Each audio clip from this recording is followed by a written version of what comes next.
Alright, so let's begin with our iPhone modeling, and I created some kind of blueprint. I'm not sure if it's 100% accurate, to be honest, but for our training purpose it's definitely absolutely fine. So we'll just simply delete our cube, just simply hit the delete key on your keyboard and we will delete the subdivision surface. And then we will go middle mouse button.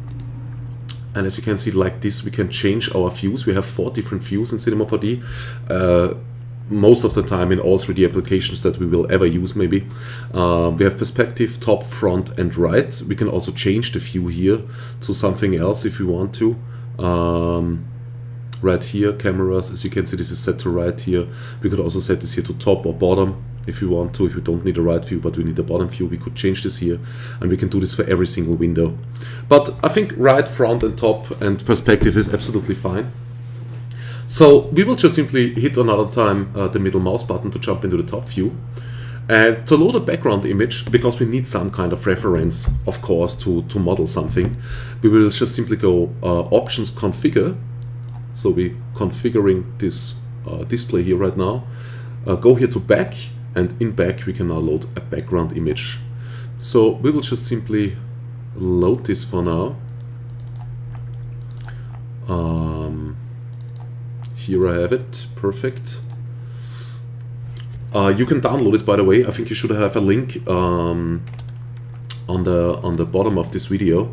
So you can just simply download this reference image, of course, and follow along. So here we have it. We have our background image. Looks a little bit outscaled to me right now. What we can do is we could change here the X size of the image if we want to. So we could just simply make it like this maybe and bring it a little bit in better shape. But we need to, first of all, let me set this back to 800. We need to tick off the keep aspect ratio, because I don't want to keep it. I just simply want to make it a little bit smaller, maybe something like this. And if we really would finish this complete model, in the end we could still scale it and stuff like that. What is important for us is that we bring the phone in the end to the right scale. It doesn't matter if you model it now like maybe in size, in height, like 3 meters or something like that, and yeah, so this doesn't really matter right now, but in the end, when we do the final rendering, the phone should really be, let's say, in a nice shape, or should be the real size. But we can just simply scale everything that we modeled down in the end and bring it to the real size. So that's no problem at all. So don't care about it too much right now. Okay, so first of all, I want to drop in a plane. And to make this plane a little bit more visible, we should go Display and go here, I think wireframe, so we can see our plane a little bit better, and then also change from lines to constant shading lines. So this is how our plane looks right now. It has 20 by 20 subdivisions, so 20 in the width and 20 in the height. We'll just simply change this down to 1. Most of the time when we start out with modeling, we will do that. And then we can go basic here in the plane and change this here to X-ray. And as soon as we turn on X-ray, as you can see, we get some kind of X-ray, so we can see through this plane a little bit, and we can still see what we are doing in the scene, which is pretty cool. The next thing we want to do is we make this plane editable, so we hit our C key and jump into point mode, and now we can select here a rectangle selection, and like this we can just simply drag here a rectangle, and everything that is in the rectangle gets selected, of course. Now we just simply move those 2 points over, and maybe let's try to fit this to this line here.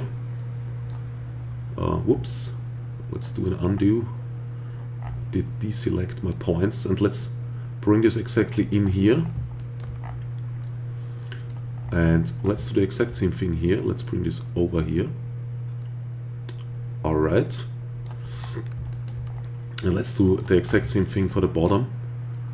Let's bring this to this line here. And let's bring this to this line here. Perfect, absolutely perfect. Even though I think the iPhone is a little bit higher, so I think we should aim for this line, to be honest. So we should go 1 line up. Exactly the same thing here on both sides. This was my fault, sorry guys. Sorry. Let's just bring it in here. And let's bring it in here, or bring it out. And the same on the bottom, and we are ready to go. The thing is, when you are, let's say you model a car hood or something like that, or also for this phone now, the thing is that most of the time, as you can see, the phone does exactly look the same. On the bottom, on the top, we have everywhere this rounding, stuff like that. So this is really, really, it's kind of annoying. If you would drop now a subdivision surface and drop our plane in, it would look like this. Okay. First of all, we go into our subdivision surface, go to basic, and also tick on X-ray so we can see what we are doing. And let's up also the subdivision here to maybe 3 for the editor, so we get it a little bit smoother. The problem is, if I would now start cutting to get here harder edges, because as you can see it's never that round, we click on our plane, start with the knife, and now we can just simply start cutting. As you can see, we get here the original geometry, so what our plane did look in the first place, and then we just simply go, knife loop, and let's say we start to make a cut right here. As you can see, it already gets some harder edges here. And let's make another cut right here maybe. This was already too much, I guess. The problem is here, we would need to do all the cuts twice. We would need to do it here on the bottom, try to do the exact same cut here, try to do the exact same cut that we might need here for the side. So let's say I need a cut here. And then I also need a cut here, and this can be really, really stressing when you're modeling like a car hood or something like that, or yeah, like let's say a complete car. You would need this to do this for every single side, and that's really not what we should be doing. So what we can do is just simply go back before we dropped in our subdivision surface, and when we have our plane basically in place, what we can do is just simply make a cut here in the middle. So let's just simply click Shift one time to lock it. Oh, sorry, first of all, let's go knife again, and then lock it. And then we just simply set the offset to 50%, make a cut, and we do the exact same thing here in the x-axis.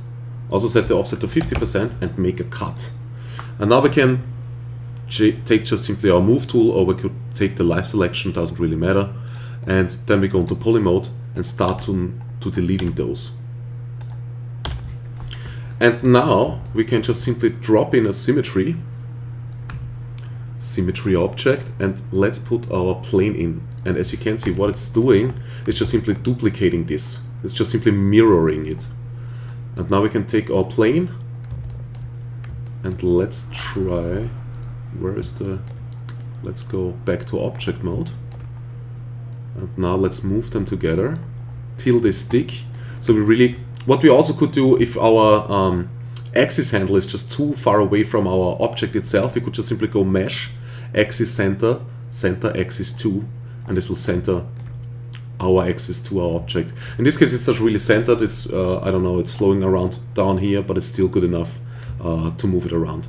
And now we can really zoom in, and let's just simply bring it in. Let's select our plane, bring it in till they are really sticking together. We should not try to overlap them. At some certain point here, if you go into the symmetry option, we have a tolerance. So if I would set this here to 1 centimeter, it would probably stick together immediately, but this is not something that I want. I really want the tolerance to be as low as possible. Select my plane and then just simply bring them together till they start to stick. So as you can see, now it's sticking perfect. Now I will drop in another symmetry object and mirror those two. So we drop the symmetry object into the new symmetry object, and then just simply go change here the mode to XZ maybe. Oh, sorry, to ZY, I guess. This should be somewhere now. Where is it? Let's zoom out a little bit. XY, sorry, my fault. XY. And then we take our plane and bring it simply down. We zoom in again as much as we can, bring it down. And now we wait till they are sticking together. That's a little bit more.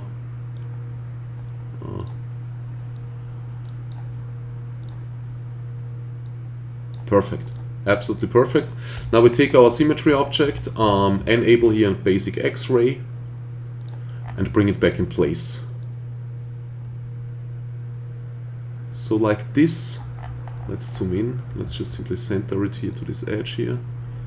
Yes, this edge. And let's look if everything looks right. Looking good. Looking good on the top. No, not yet. We need to bring it in here a little bit. Let's maybe bring it a little bit down. Like this. Looking good.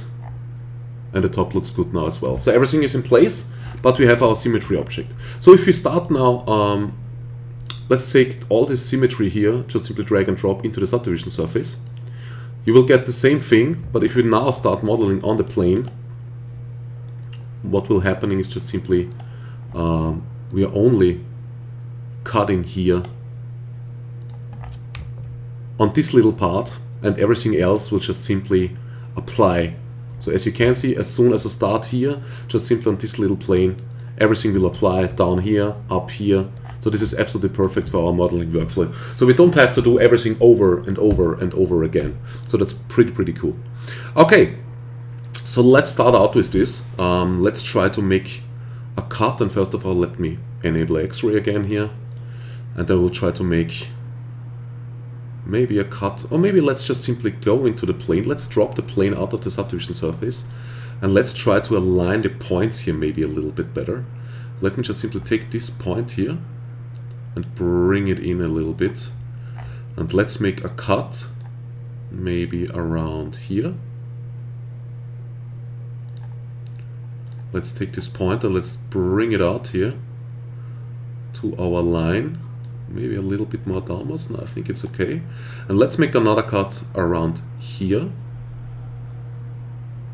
So we can make this curve here a little bit better.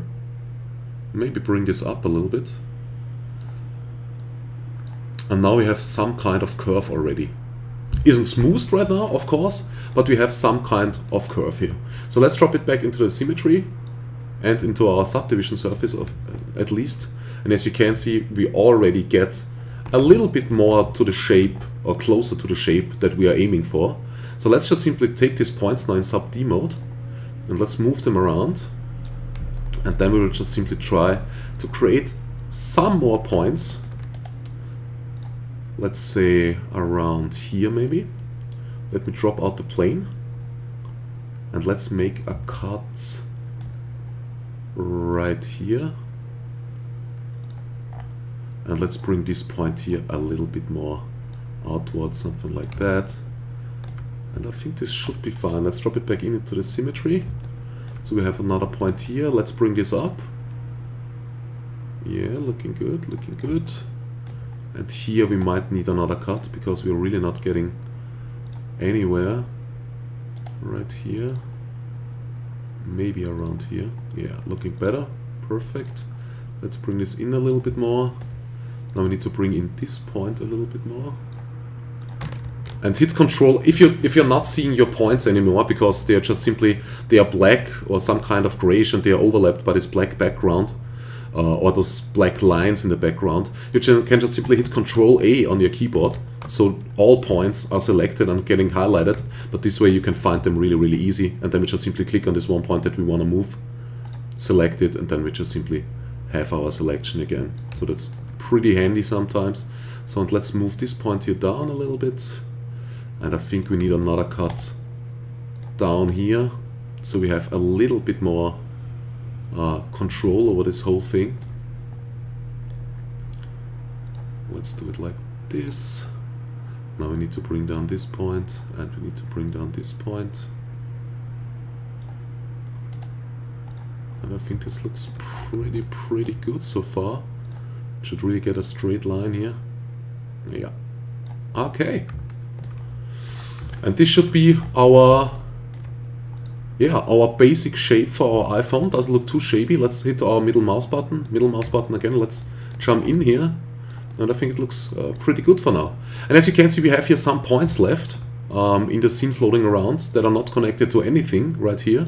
So what we can do is just simply in point mode, we hit Control A, so we select all points, do a right click, and then we can just simply do optimize, and this will get rid of all the unused points in the scene that we might have left. So this can come in handy that we're not selecting some points that we don't want to select, or also for rendering and stuff like that. Of course, that the CPU doesn't have to load unnecessary points, even though this wouldn't really cost much, but you should really always try to clean up your scene as much as you can. Okay, so this was the basic introduction to sub-D modeling. We will of course model a little bit more on this iPhone, but I really just want to close this lesson for now, and in the next lesson we will try and start to make this circle here, for example, and then also maybe try to model this here a little bit more, because this could be a little bit more tricky down here. So I really want to show you guys how we can get along to make this work down here, to make all those holes and still stay full quads, so everything has 4 points and we are still doing it in sub-D modeling and still nothing get messed up. So this is what I will show you in the next lesson. So I hope I enjoyed you with this one, and see you in the next one.